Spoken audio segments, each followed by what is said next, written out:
Hello friends, पिछले class में हम 9th क्लास के संस्कृत के किताब का अनुवाद कराए थे। ठीक है, आज हम एक और नया रूप देखेंगे इसमें। ठीक है, इस पर भी अनुवाद बताएंगे। इकारांत स्त्रीलिंग मति यानी बुद्धि शब्द का रूप यहाँ हम लिख रहे हैं। ठीक है, इकारांत स्त्रीलिंग मति।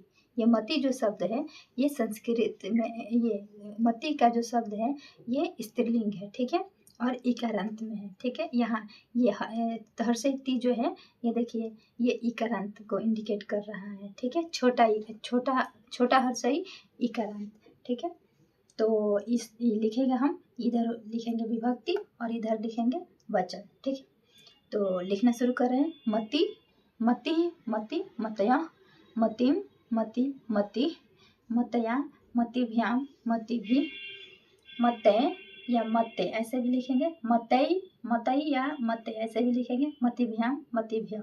ठीक है, पंचमी में देखेंगे मतया मते, मतया लिख सकते हैं, मते भी लिख सकते हैं। ठीक है, मतिभ्याम मतिभ्य। षष्ठी में मतया या मते, मतया भी लिख सकते हैं, मते भी लिख सकते हैं। ठीक है, तो मतया या मते मतयो मतिनाम। ठीक है, सप्तमी में हो जाए मत्याम मत्याम या मतु ऐसे भी लिख सकते हैं। मतयो मतिषु। ठीक है, संबोधन में हे मते हे मति हे मत्या। ठीक है, मति बुद्धि होता है। ठीक, और बुद्धि जो है वो नाउन है, भाववाचक नाउन। ठीक है, तो इसलिए यहाँ संबोधन आ गया। अब यहाँ नोट में देखेंगे, तो नोट में देखेंगे शब्दकोश। भूमि भूमि यानी जमीन, धूलि धूल, कटि कमर, रीति ढंग, रात्रि यानी रात, कृषि यानी खेती, डॉट डॉट आदि के रूप मति के समान ही होगा। ठीक है, ये जितना भी शब्द लिखवाए हैं ये सब स्त्रीलिंग रूप है। ठीक है, और ये इसका मति के समान रूप चलेगा। हाँ, तो अभी मति के हम रूप बताएं, उस पर थोड़ा अनुवाद देख लेंगे। संस्कृत में अनुवाद करें। ठीक है, मेरी बुद्धि तेज है, मेरी बुद्धि तेज है यानी मम मति, मेरी यानी मम मति तीव्रा अस्ति। ठीक है, उसकी बुद्धि अच्छी है, उसकी बुद्धि अच्छी है। तो तस्य मति शुभा अस्ति, तस्य मति शुभा अस्ति।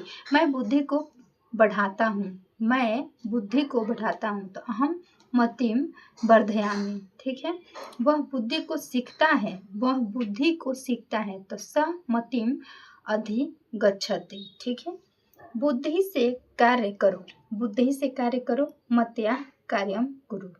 वह बुद्धि से जीतता है, वह बुद्धि से जीतता है। सह मतया जयति, बुद्धि के कारण सफलता मिलती है।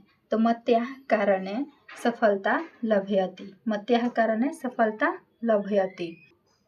बुद्धि का महत्व है, बुद्धि का महत्व है। मतया महत्वम अस्ति, गुरु की बुद्धि महान है, गुरु की बुद्धि महान है। तो गुरुवः मति महान अस्ति।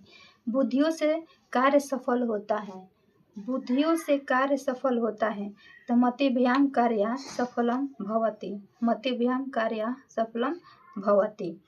अब होमवर्क में हम आप लोगों को 5 प्रश्न दे रहे हैं। ठीक है, आप लोग कोशिश कीजिएगा और इसको अनुवाद बनाइएगा। मेरी बुद्धि तेज है, उसकी बुद्धि अच्छी है, राम की बुद्धि चतुर है, बालक की बुद्धि सरल है, मेरी बहन की बुद्धि तेज है। ठीक है, उम्मीद है आप लोगों को ये सब बातें समझ में आई होगी। आज की क्लास में इतना ही। Bye bye, thank you.